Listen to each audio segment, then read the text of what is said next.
Hello and welcome back to episode 20-something of Heroic Stats, the Any Heroics podcast brought to you by the only team in the GBHL who picks their management structure based on how big of fans they are of Taylor Swift. As you can see, Stephen is not here today because he is watching Taylor Swift live in Cardiff. We are joined by the fantastic international Dirk Jan. Introduce yourself, Dirk. Hi, I am Dirk Jan. I'm a Dutch MESBG player and TO, and I have organized at least one of the tournaments that we'll be discussing today. Lovely. And of course, I'm joined as always by the competitive legitimacy himself, Mr. David Farmer, and I am the intern. Before we get into this week's tournament results, what hobby has everyone been up to? And Dirk, why don't you tell us a little bit about kind of how you got into the game and how long you've been playing and involved in TOing for? So as almost everyone, I was into the game back when I was little. I think I got into it just after the D'Agostini times with the little blue rulebook that came out back then. Played for a while with a few friends. Sort of stopped playing around the time The Hobbit came out. Got back into it a little bit during COVID and got back into it properly a little over a year ago. At this time, there were some tournaments in the Netherlands, but not that many. So we were having a discussion on the Dutch Discord about how we needed more TOs, and I said, well, I wouldn't mind organizing, but I've never been to an event, so maybe I should wait. I was informed that there was no need to wait. I just needed to read the match play guide and I'd be fine. So I organized a tournament before attending one. This was November last year. And I had a great time. Everyone present had a great time. So I decided to organize more tournaments. You're a natural. A master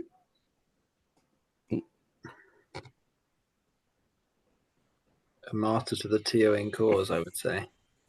Yeah, it's like the equivalent of DMing and just a perma-TO. Forever DM. I mean, I am also the forever DM, but that's okay.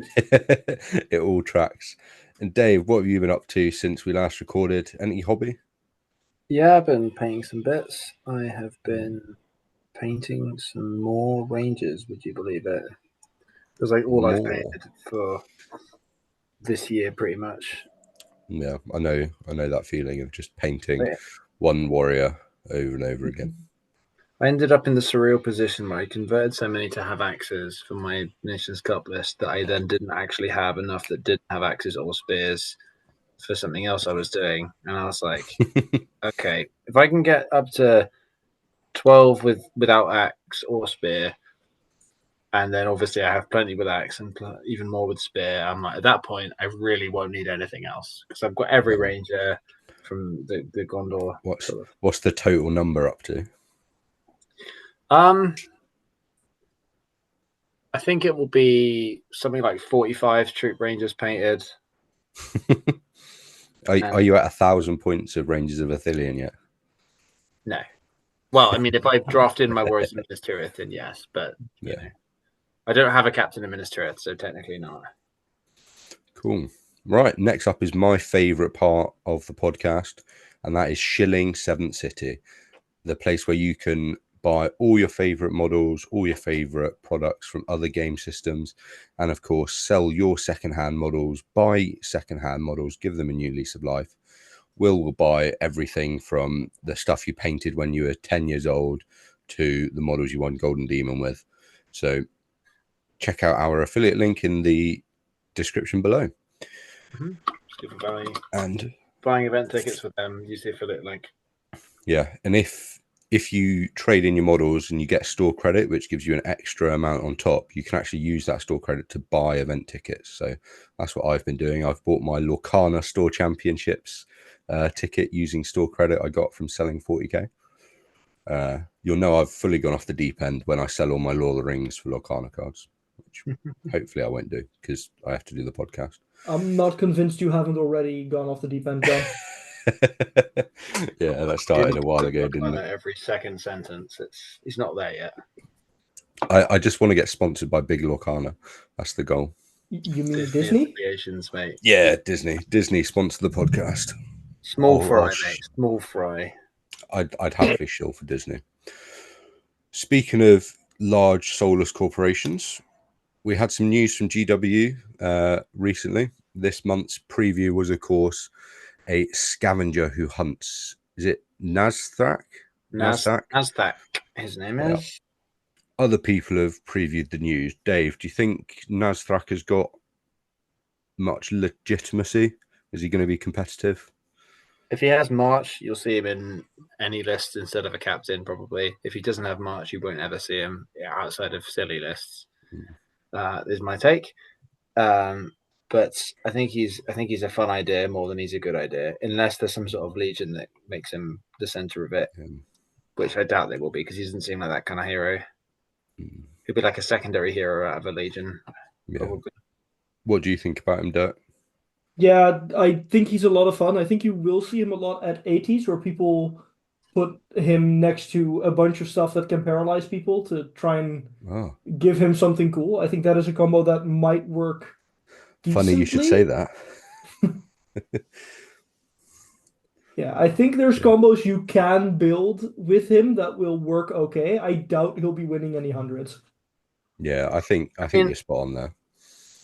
He could quite easily be a passenger in a regular Angmar list, assuming he's available. So, like in the same vein that Jasmine won 100 using Golf and Ball, you could win 100 with him just fine. It just wouldn't be. He probably won't be the optimal choice, but that's like a 3 might hero in a list that doesn't have a lot of might is never going to be something to sniff at, especially if he's cheap. And I'm assuming he'll be 3 might. Just following the template for that kind of model. They specifically said he'll be 3 might, I believe. Oh, have they? I didn't actually read the release because I'm a badass. Well, the best thing that he's given us, if not kind of some wacky rules, is the memes. So yeah, well, I mean, so I feel genuinely strongly about the idea that this is exactly the kind of thing. If you want to get people hyped about the game again, this is exactly how you do it. You release a model that has some wacky special rule that gets people talking about it and laughing about it and coming up theory crafting all the possible ways that you can make your orc into some sort of hilarious beast with fight 7 and Blade Lord and fucking.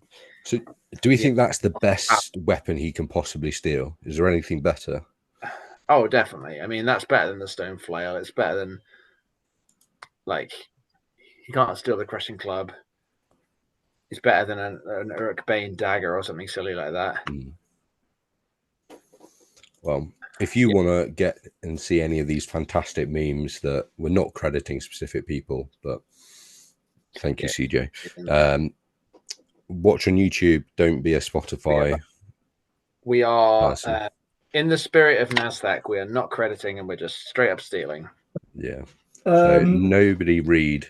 I feel at that point I should add that no meme boards have been harmed in the making of this compilation. Yeah.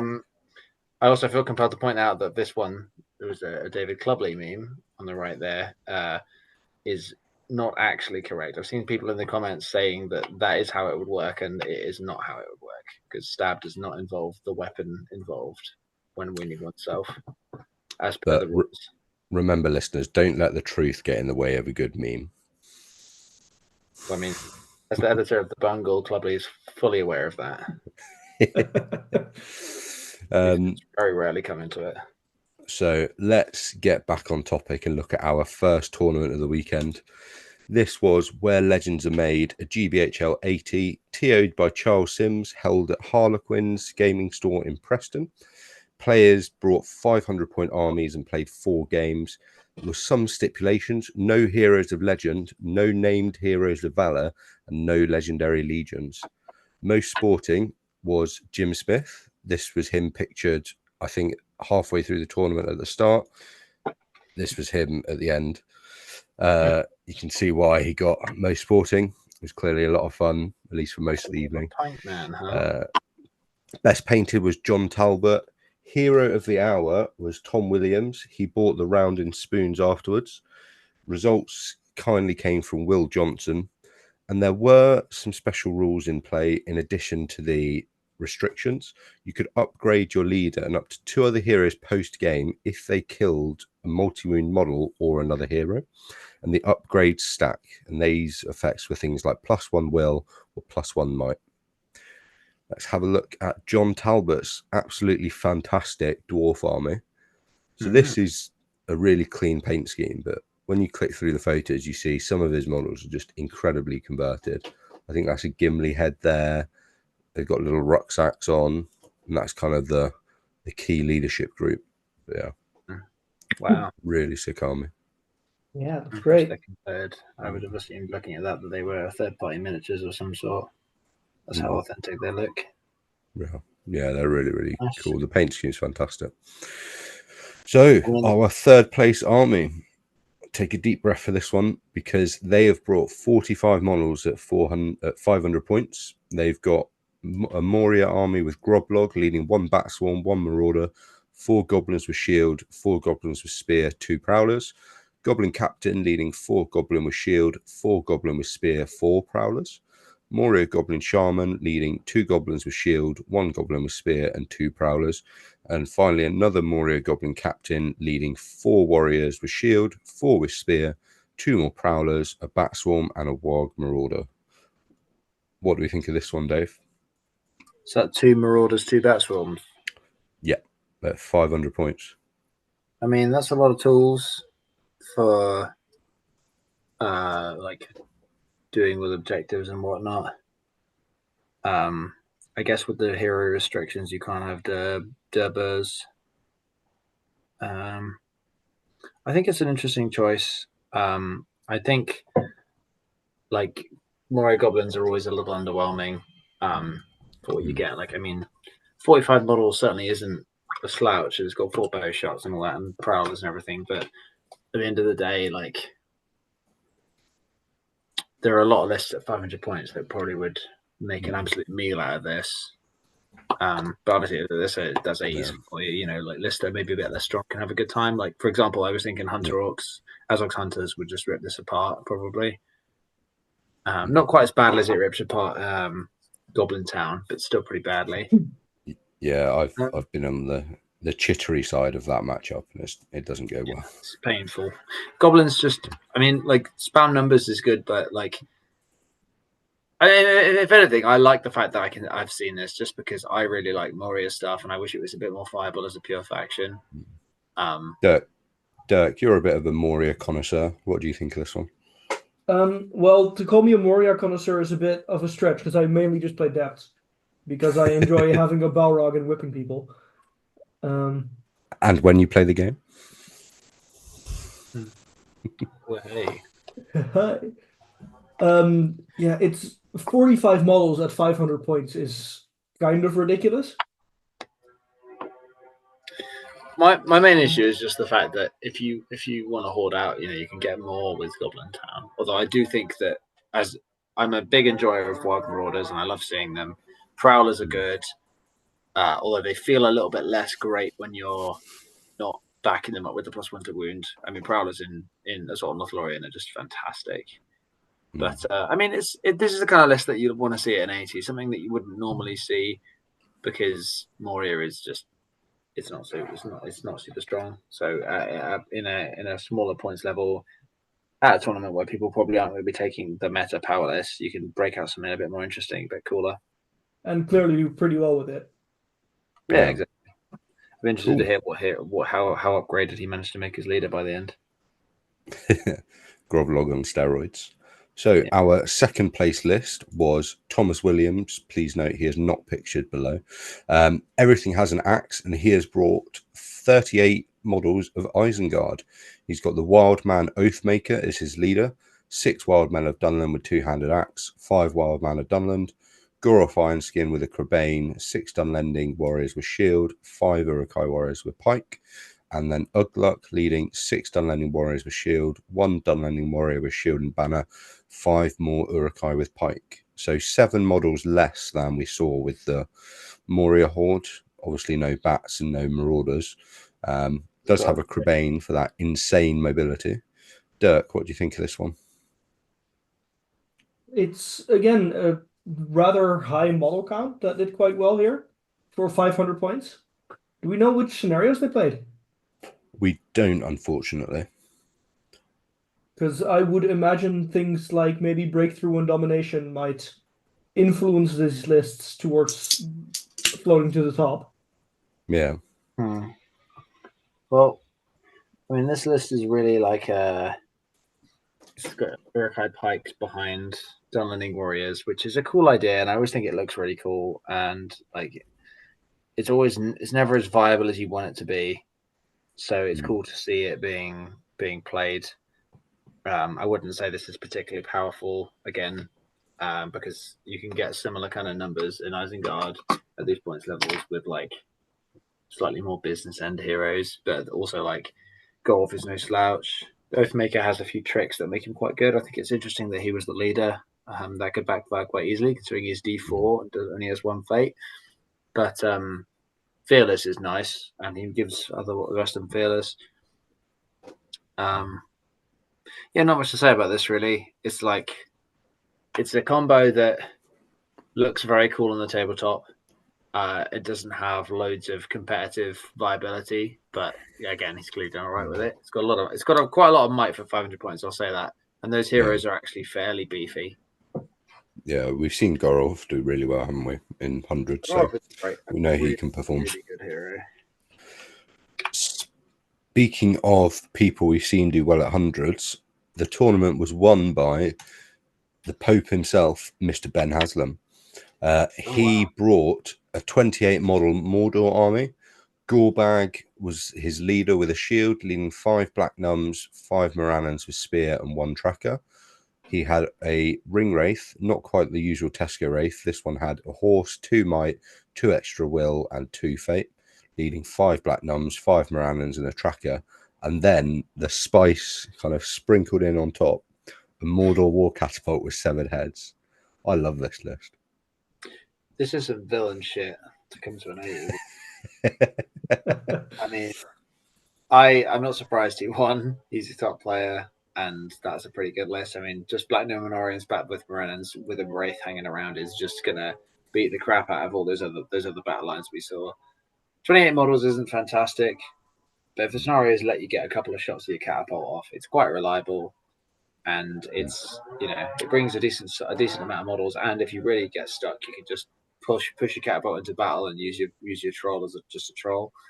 Yeah. Throw some stones. I mean, like, it's a tiny thing, but for me, I don't think that Ring Wraith needs to be 2/2/2. I think drop a Will and a Fate and have 2 more trackers just to get up to 30. Yeah. Like, that's just better for me. Yeah, cause you've got the warband space, don't you? Yeah, and like you're not like you don't need the Fate on the Ring Wraith, and the Will is like nice, but 1 extra will makes no difference. Well, actually, one thing I would say is I think making the Ring Wraith the leader would have been a rogue choice, especially considering the way it got upgraded. You could get some nice permanent upgrades. Right? It may have been the leader. I'm assuming because Stephen put Gorbag at the top.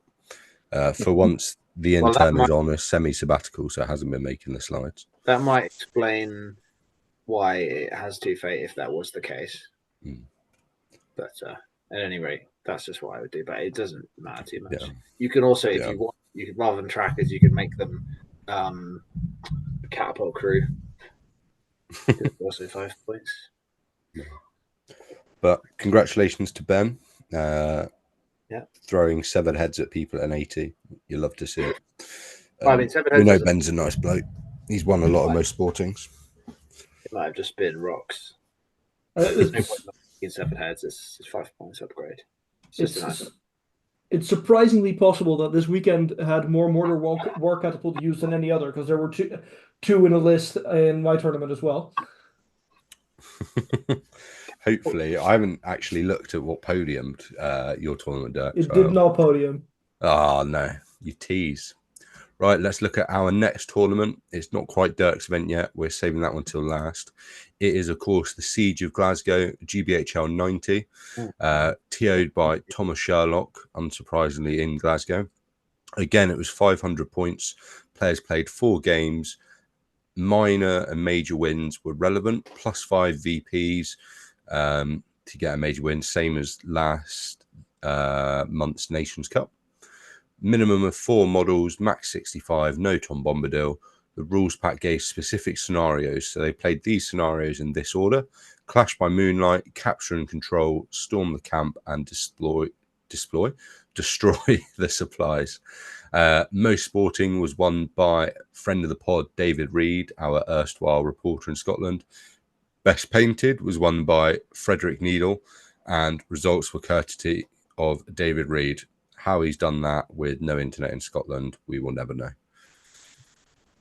So let's look at some Best Painted. It was... You need to shade him.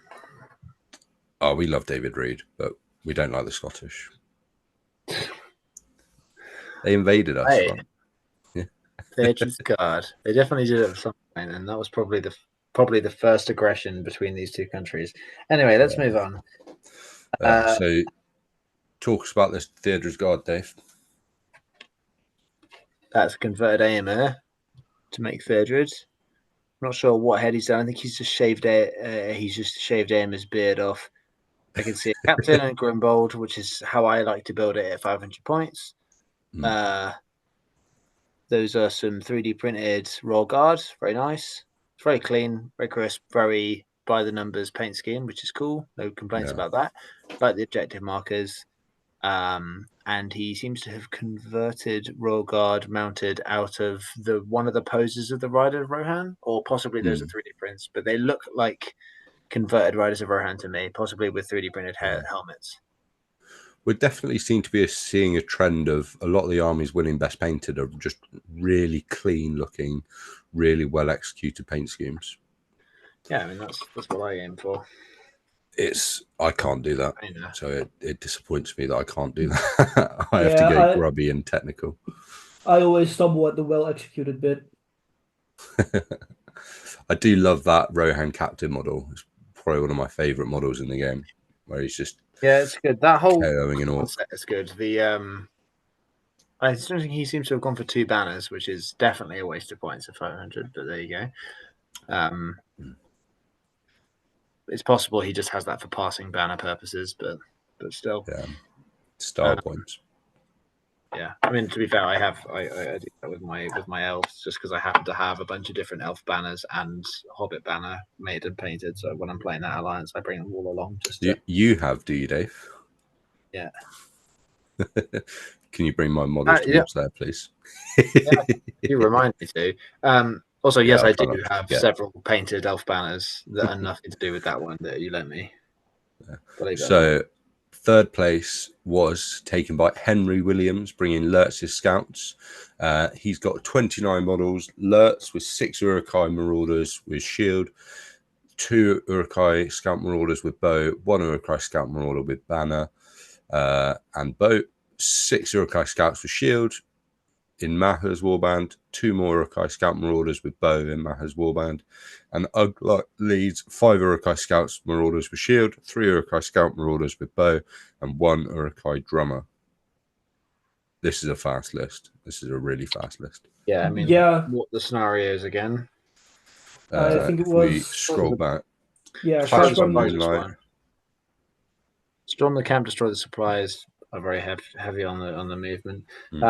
How many models is this? Go back. 29.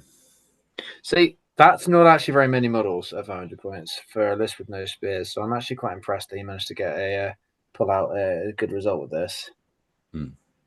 Like, I think the drummer is probably drummer and a banner is a lot of investment into technical pieces when you don't have enough bodies. I'd honestly be tempted to not take either of them and just max out on scouts. Because you can get quite a lot if you do that. You can get like 36 maybe. Get another solid chunk of scouts and marauders. But also, the drum is amazing. I don't really know. I like that building it that way, but clearly it didn't hold him back. Drumming around, jogging. I mean, the one thing the drum gives you is it lets you do infinite march essentially, so you can skirmish for a very long time with your movement.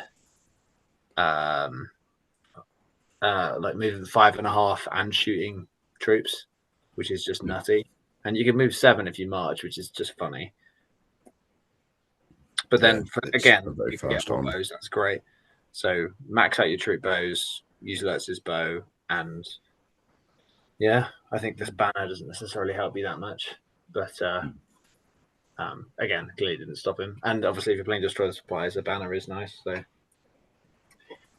yeah, cool.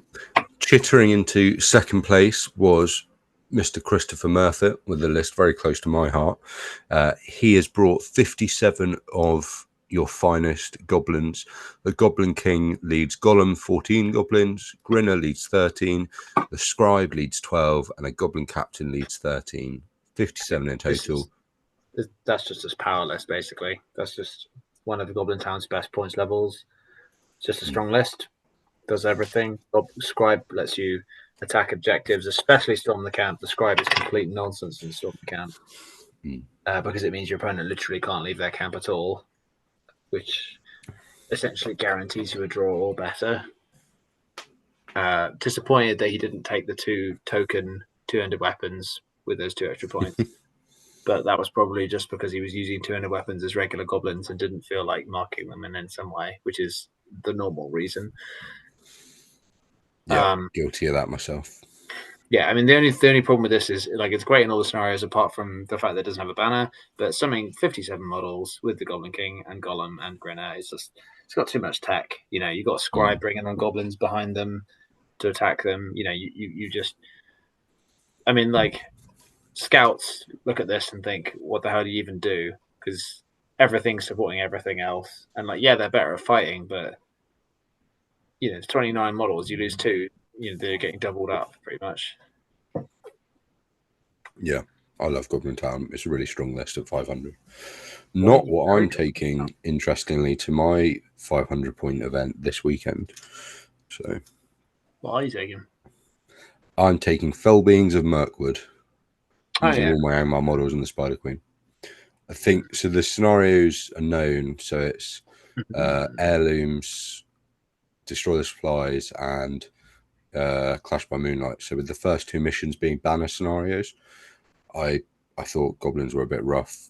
Obviously, they're good at supplies, but I think the Spider Queen is just so strong at 500. I mean, the Spider Queen is quite strong at almost every points level where she's viable. Well, speaking of the Spider Queen, let's look at no, I'd done the perfect segue and then I fucked it. Jumped it. Dave, run us through this list taking the Spider Queen while I cry in the corner. I can't see if there's anything the Spider Queen's warband. There is not. There is not. Okay. Spider Queen, Witch King of Angmar, with a very budget Witch King of Angmar, who's 310-2, with a crown and a horse. 7 Black Numenorians, 7 Ranners with Spear and Shield, a Moran and Banner with Spear and Shield, 2 trackers, and then he's got Gorbag with 4 additional trackers and a shield. And then, yeah, as I said, the Spider Queen. 24 models. Yeah, this is playing kind of close to the wind, I would say. Pretty much you're going to get 1 or 2 spells with the Witch King and then use him as a combat hero, which is actually quite effective at 500 points because he's cheap and he's essentially, well, he's not that cheap for a combat hero, but he gets you a couple of crucial spells off. He enables you Spider Queen. You've got Broodlings to help with your objective capture stuff. Gorbag is, again, very points effective hero in a fight. Even 7 Black Numenorians back with the Morannons is going to hold up okay against something like Goblin Town while you attack the objectives. If I'm honest, I would assume he probably didn't play Chris. I would imagine they probably both went 4 wins or something like that, because I think this is probably going to struggle against Goblin Town in any scenario of those, except maybe Clash by Moonlight. Yeah. The 6 trackers can be useful in Clash, depending on what you're playing against. Against Goblins have Cave Dweller, though. It's just not like 6 posts. Yeah, no, that's not going to make any difference. What might make a difference is the fact that they have weak heroes that can be targeted by a Wraith and a Spider Queen. So you have to, you basically have to play KG. I would imagine that I would imagine they didn't play each other, and it was 4 wins and 3 of the draw, something like that. Maybe both with 4 wins, just because that seems like it would be a really hard matchup. And if they did play and Andrew won, then well done to Andrew. Let's look at our final tournament of the weekend. It was, of course, Death by 1,000 points, TO'd by Mr. Dirk Jan. Run us through your event, Dirk. Tell us all about it. Yeah, we did 1,000 points, 3 games. I figured it'd be fun to do 1,000 points because there hasn't been a 1,000-point tournament in the Netherlands in years. So we had 2.5-hour rounds on 6x4 boards, which I heard afterwards wasn't clear to all players.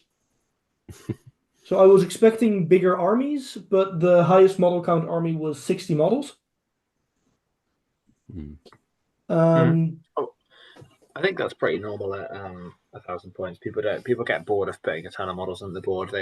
You'll see Giga Hordes about 800, and then at 1,000, it's too possible to have like 4 big heroes on the table that will just smash the horde to pieces. So most people sort of come back down again. Like 40 models at 1,000 is perfectly manageable because you just get all the bits, all the great tools. Yeah. I had one rule change, which was the Maelstrom, where instead of a rolling priority and one player rolling for all their warbands and the other player rolling for all their warbands, I had players alternating rolling for warbands at the end of both of their move phases. I don't mind that. I think I've seen people, Ali particularly really doesn't like the alternating thing, but I don't really understand why. I think it's just he's dug his heels in a little bit on that one. He doesn't like the idea that you could have more warbands. It's just always a big advantage, which I don't think is as big of an advantage as going first or second is now, as we're going second is now. And that will always happen in every single game, whereas the other example he's imagining will only occasionally happen. And it's something you can account for in list building. So I really don't understand his objection to it, to be quite honest. Yeah. So yeah, I'm a fan of it. Sorry, go on. We did in fact have one list who had a bunch of warbands because he was bringing partly Shire, partly Rangers. So he had like 8 Dunedain. Yeah. One of which just didn't show up to the table until turn 6. Wow. What a slacker. I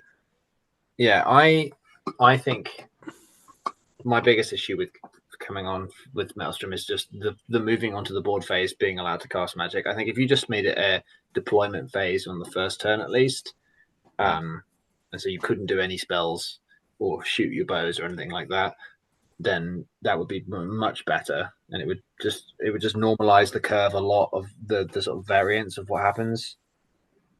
But yeah. It's also to me that all the other scenarios are built in such a way that you're able to respond to what your opponent is doing in deployment. Yeah. And Maelstrom just doesn't give you that option. Not Storm the Camp. Storm the Camp, you just dump your whole army in the camp and say, done. I deployed it. Okay, Storm the Camp and Reconnoiter are slight exceptions to this, but the game tries to give you the option to respond in deployment wherever it can, and I think they missed the ball on that on Maelstrom a little bit. So doing the alternating allows for more tactical deployment, allowing to respond to your opponent a bit. Yeah, I agree. I mean, that's I approve of that change. I think, yeah, there's a perfect way of doing it. Sorry, there isn't a perfect way of doing it, because if there was, we'd have all gravitated to it by now, I feel. And we had some awards at your event outside of the podium, which we'll get to in just a second.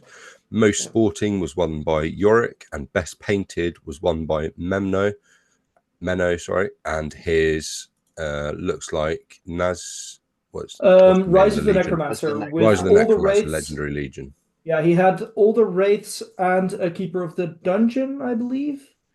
1,000 Yeah. points. Yeah, every Wraith, Keeper of the Dungeon, and the Necromancer. 11 Yeah. models is exactly 1,000. Little Watcher in the background there. Yeah. Yeah. I like that base of the Watcher. Yeah, it's great. Yeah, the flame effect's really nice, and you can see on this one here where he's highlighted in inverted commas with black, so it looks like it's kind of that charry sort of flame. It's really nice. Right, Yeah, it was third place. Ooh, very sorry, close. Dirk. I should note there was one more award that I gave out because I suddenly had budget left over, which was the most creative army.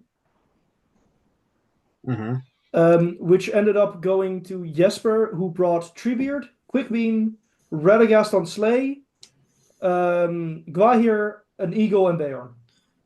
So he had 8 models at 1,000 points. No Tom Bombadil. No Bombadil. No Bombadil. No, I think I might have banned Bombadil. Bombadil quite often hang out with armies like that is the only reason I say that, not because I think he should be in there. Yeah, that's a fun army. Just Radagast and friends. Right. basically Speaking of the wrath of nature. Yeah. Speaking of fun armies, we've got third place taken by the host of the Dragon Emperor. So we won't go through every single warrior profile, but the Dragon Emperor leads a whole host of black dragons with a drum and a couple cataphracts. Ratabi leads 5 warriors, 2 warriors with shield and pike, 2 acolytes and 1 bow. Eastland Captain with 3-3 split of shield and shield pike warriors, 2 more acolytes and another bowman. Brogiz brought a Runish Wardrake, 3 acolytes and 3 warriors with pike and shield. And finally, there's an Eastling Dragonite leading 2 black dragons with shield and 4 black dragons with pike and shield. That's a lot of dudes. Yeah. Dudes. I guess I'm a bit confused as to why. I mean, normally when I see a list like this, I see the first thing is like, it's like, okay, you get your drum with your Emperor, and then basically the Emperor's Warband is just filled with maybe a couple of cataphracts, but it's usually filled with pike and shield black dragons, because they're the most important part of the list, and you want to get as many free black dragons as possible. He has a Dragonite as well, so you can get a few more in there, but like, I guess I don't really see why you wouldn't make sure that those pikes that you've got in the Brogier Warband, for example, were just swapped with the shield guys in the Emperor Warband, so that you have all of those pikes are black dragons. Just because I just think that's better. It makes it easier from a playability point of view as well. So if all your pikes are black dragons, it might be a models thing. He might have 12 of the official black dragons pikes, or I don't know.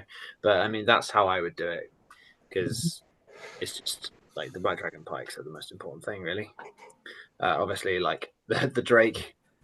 I mean, at 1,000 points, there's no real right or wrong way to build this. You've got everything in there. You know, you've got the 3 big ones. You've got the captain. You've got the Dragon Knight. Got a couple of acolytes. I mean, all I would say is put whack axes on those acolytes, whack axes on those cataphracts. I mean, that's all there is, really. It's just, just Dragon Emperor list. Dragon Emperor. Or be a man and take 50 Wardrakes. Not 50, 40. Not sure how many you can have. Or spam Dragonites. How many you can have? So Dragon Emperor is 200, so you got 800 points left. Yeah, I mean, you get what, 12? Was it 13? I mean, literally just Dragonites. You have like 8, and then fill the rest up with black dragon pikes, and then you're cooking, and a drum. Easy money. Just run at them and go. Wow. Think about all those rerolls. Think about the value on that roll. You'd be rolling dice forever. Right. Second place was second place was won by Rick, bringing the Serpent Horde and Farharad. He's got 44 models, 12 bow. His first hero, Suladan, with horse, 6 Haradrim with arrows, 3 Haradrim with bow and spear, 9 Haradrim with just spear. And he's got the Betrayer on Fell Beast, 3 Haradrim with bow, 2 Haradrim with spear, Mahud King and 13 half trolls, and another Mahud King. Both of those have camel, shield, and spear. leading 4 more Mahud raiders. So 6 camels, 2 of whom are kings, fell beasts, betrayer, a shit ton of half trolls, and then a bunch of Haradrim warriors backing up the stuff with spears. I mean, let him cook. Jesus Christ. This looks like a really fun list. I mean, Really, that really fun. like 13 half trolls with a Sul'dan banner is absurdly hard to shift. That I mean, every single half troll is an Uruk-hai captain, essentially. Yeah. Yep. How many points is a half troll? 24. 24. No, 23. 24, I think, is with the 200 club. Yeah. Hang on. Yeah, this is definitely a very cool list. I think we actually saw a photo of it in the one of the best painted photos. That is very possible. 23 without the 200 club, which you wouldn't bother buying. Yeah. So yeah, the Mahud Kings, point for point, they're one of the kind of killiest unnamed characters. Betrayer on a fell beast. See, that's the one thing that I don't really think is like good. But then I mean, this isn't really a good list. It's just a funky, crazy, wacky list. Mm-hmm. Like, I mean, I actually think that the fell beast actually offers quite a lot. And also remember that the betrayer does just have Bane of Kings, so he does get a rerolling to wound fell beast, even if his casting is pretty strong. Like even if you're not getting the max value out of the bow thing or the poison, like he doesn't have loads of blowpipes or anything like that. Mm-hmm. You know. Yeah. I mean, like just having the fell beast in there is good. I would say that he's kind of not really maxed out his war bands, but I mean that's not the point, is it? He's got the vroom pieces. I would say personally, I say fuck the shields and the Mahud Kings because they're just pointless. I wouldn't take that many raiders, and I'd take some like Serpent Riders with the Betrayer or something, because Serpent Riders are insanely good for their points. Or even more half trolls. Or even more half trolls, yeah.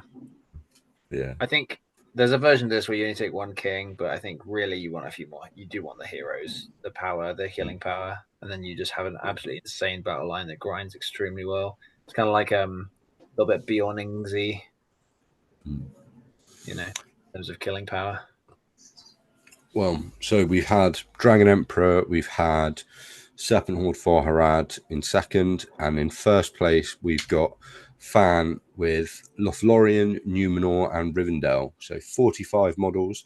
He's brought Galadriel leading a Galadriel warrior with banner, 6 Galadriel with shield, 4 guard of the Galadriel court, 5 wood elves with bow and spear, and a sentinel.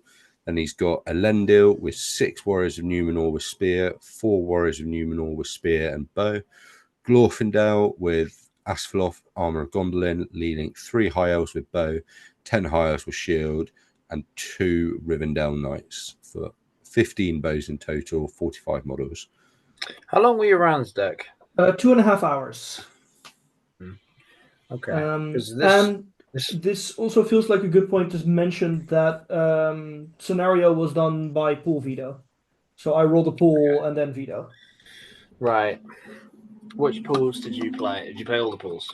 No, we only had 1 day, so there were 3. Okay. We played the not the objective, the unique scenarios. We played Maelstrom, and the last one I don't know by heart. I'll have to look. I remember what I rolled. I just don't remember which pool that is. Which scenario was it? Oh, it was the object scenarios. So sea supplies. Destroy supplies and all that, and retrieval.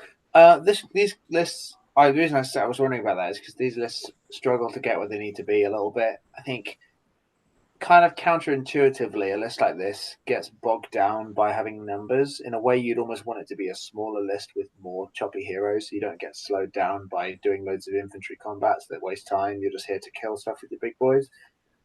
But with veto, Galadriel leader is always good. I was expecting to see Isildur with the ring, I'll be honest. He had that one in originally, but he preferred Elendil over Isildur, and Isildur isn't allowed to have the ring if Elendil is on the battlefield or in your list.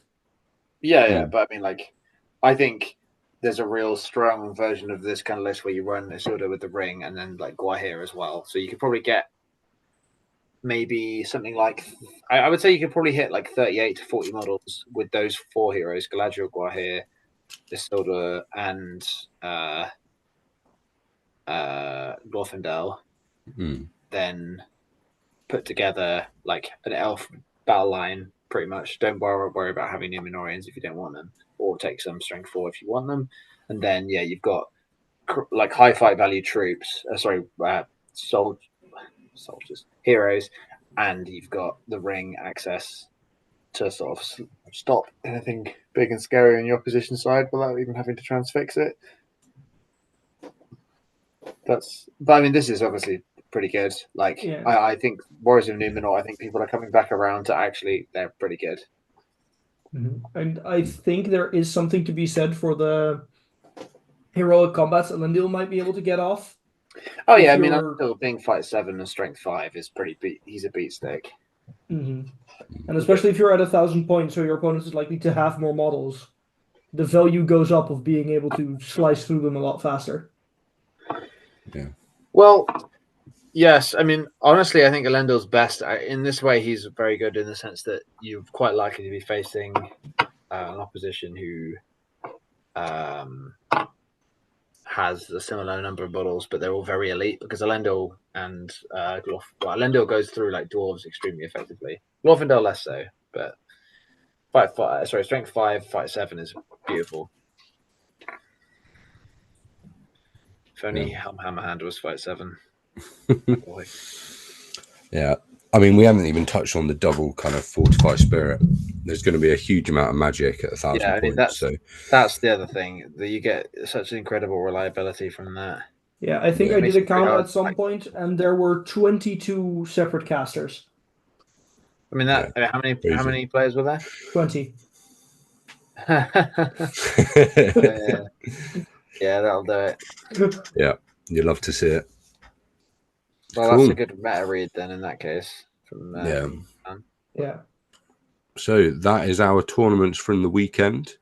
Thank you, Dirk, very much for providing us with those results.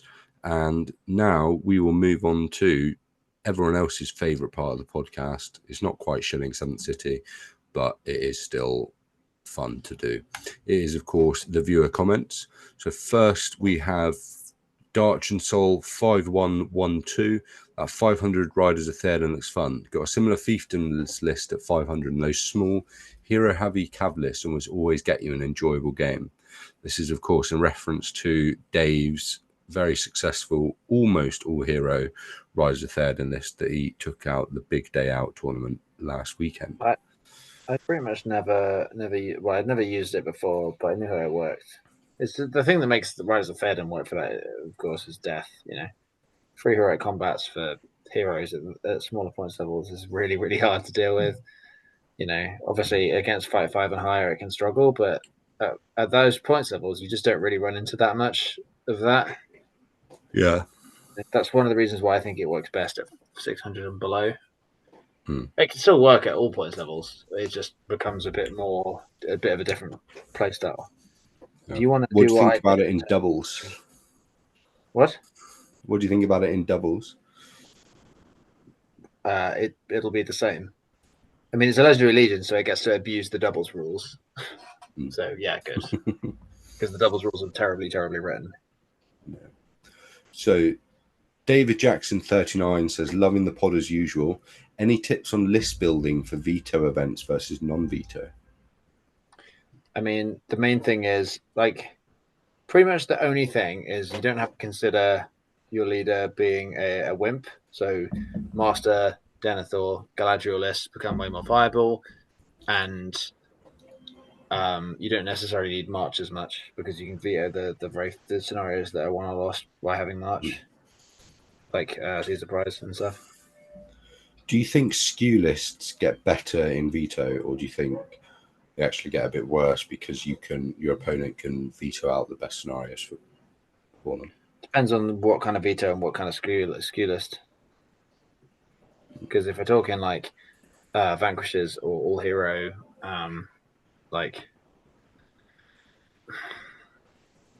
like if we're talking if we're vetoing from the standard pools, that doesn't really affect the vanquishers too much because they have good pools and bad pools. They don't have good scenarios and bad scenarios within the pools so much. Whereas if it's random pools, then yeah, vetoes make Skewless much stronger.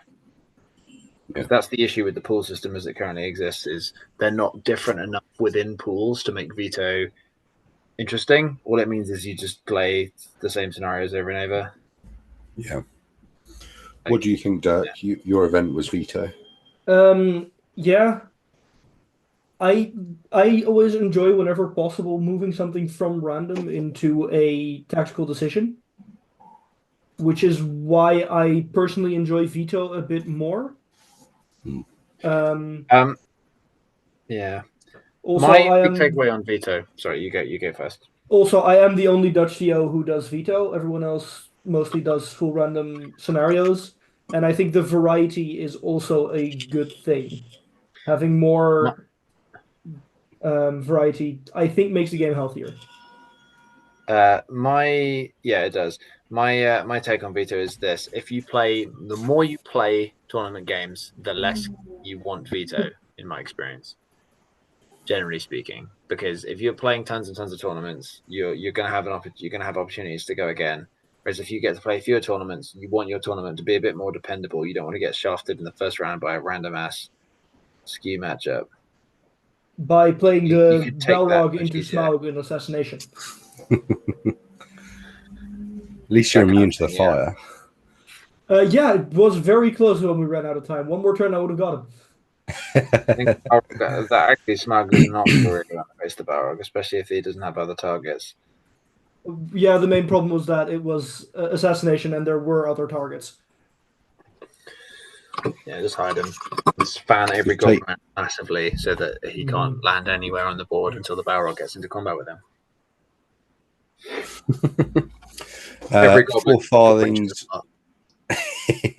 Four Farthings Gaming says, thank you for your input on my troll list. Hoping to win 1 out of 3 games. I'll send pictures and results after the tournament. Friend may bring the Balrog. It's my goal now to use Bash on the Balrog with a chieftain. This is not that bad, to be honest. To Four Farthings Gaming telling us how he's taken a list where I think it was 3 super troll chieftain, yeah, 3 chieftains, 4 chieftains and a troll drummer. Like yeah, it was a very fun list. Something that I want to shamelessly copy and steal. Duncan Peacock 2177 says, haha, thanks for taking the time to look at my list. The event has pure/green allies only, so pure Kingdom of Khazad-dûm perhaps has more chance to shine. He had the 2-handed axe on the king, as he didn't really have anything to do with the last 5 points. Yeah. Occasionally useful to help kill something big that I was swamping. Another great video. Keep up the good work. Thank you, Duncan. Yeah, that was the list that he put in the comments, wasn't it? Yeah. During King's Champion King. Yeah. Solid. Yeah, with the throwing axes and the axe swaps on the Iron Guard. Yeah. David Martin 9839 says, any broad advice on how armies with a shooting advantage should aim to play/deploy on objective scenarios or movement scenarios? Unsure how to manage the conflict between playing to that advantage versus to the objective. Thanks. See you at Wolfslayer. Come say hi at Wolfslayer. That's a command. You must do that. You must. Yeah. So unless he rolls the resist. When it comes, that's true. When it comes to scenario and like objective scenarios with shooting armies, it depends on the shooting army, because some shooting armies absolutely can't hold up in a straight fight and some can, and you need to know whether your army can do that or not. So for example, sort of Nothlorian actually scraps fairly well. Like some armies it'll just get run over by, but some armies it can with a bit of a throwing dagger access and outnumbering them, you get the +1 to wound, that kind of thing. So you get the advantage there. Or for example, like Defenders of Helm's Deep can deploy slightly out of range and then get guaranteed 1/2 turns of throwing spears in and then fight reasonably well. Like they can get quite a lot of models. It's really like it depends so much on the armies. I mean, if you're talking like pure shooting, like a crossbow spam Isengard, for example, probably wants to just deploy on the line if you're playing an objective scenario, because it can actually fight pretty damn well as a line fighter, thanks to the pikes and whatnot. Whereas something like Rangers of Mathilion, if you deploy on the line, you're just throwing the game, because unless you outnumber them massively and you're 100% certain you have the advantage in a combat scenario, then don't opt into it. You'd rather shoot as much as you can, and then the hard part becomes timing it well enough so that you can actually get into a position to capture the objectives, which is not much easier said than done. But it's what it is. Yeah. It's the difficulty with using pure shooting armies. You inherently have a disadvantage in certain scenarios. Cool. Our next comment is from Bravery as a Virtue. As a Riders of Theoden enjoyer, can't believe I didn't think to use Merry's might point on Dernhelm's throwing spear. Will you be doing a listener list review video in the future? Have signed up for a 700 pointer and would love your feedback on a couple of Angmar lists I have made. We don't have plans to do a list review video at the moment, but if you post it in the comments, we'll make Dave tear it apart next week. I was going to say, if you give me carte blanche to be mean about people's lists, I'll be happy to do that. Say in your comment whether you want Dave to be mean or whether you want him to be fluffy and full of rainbows. I think Dave being mean to lists would just be very funny, especially if people know Dave is going to be mean to lists, because some people will just send in shit lists for Dave to be mean at. It's true. Could happen. Jordan's alt account, Big Doggy Dog, says we need more Jordan, XOXO. Rabtastic Paint says, can't believe Fraser used Rabtastic Paint instead of my actual name in last week's Most Sporting. And then Dirk, do you want to read out this next comment? Yeah, this was about my event in the Netherlands, actually, that I had invited you to last week, which is in Amersfoort, which is about a 2-hour drive from Antwerp. Though I think you can get there faster if you take a ferry. Yeah, if any of the Any Heroics crew want to attend, just send me a DM and I'll at least reserve you a ticket. Assume the level of English at a Dutch tournament is fairly high. It's going to be a hell of a lot higher than the level of Dutch at an English tournament. I can guarantee you that. Absolutely true. Yeah. No, just in general, the level of English in the Netherlands is quite high. Yeah, I'm assuming that's the case based on my experiences and the players I've played against from there. Yeah. So yeah, you could get the ferry to I wonder if there's a ferry that goes from Norwich to Amsterdam. Yeah. I know there's one that goes to Hoek van Holland, which is quite a bit further south. Yeah. You see where that went to. Interesting. Well, we'll look into the logistics. Maybe we'll send another Any Heroics raiding party to Europe, see if we can sweep up all the best painted awards like England did at the Nations Cup. Yeah, there's a good chance we're hobbyists, aren't we? There's a good chance I'm inviting Louis van Heck as well. So the best painting is going to be a competition if he attends. Oh no, I don't stand a chance. Our final few comments. One is from Rory Duckett, who are looking forward to meeting the Wolf Lair. That's a GBHL 100 tournament, very close to my house. Coming up in a couple of weeks' time, we'll obviously be covering the results from that once it's done. But Rory's list is Thorin on Goat with Orcrist, 6 Iron Hills Dwarfs, 5 Dwarfs with Spear, 4 with Spear and Crossbow, and 1 Dwarf with Banner and Spear. Iron Hills Captain on Goat with 6 Dwarves with Spear, and Legolas on Horse with 1 Mirkwood Cav with Shield.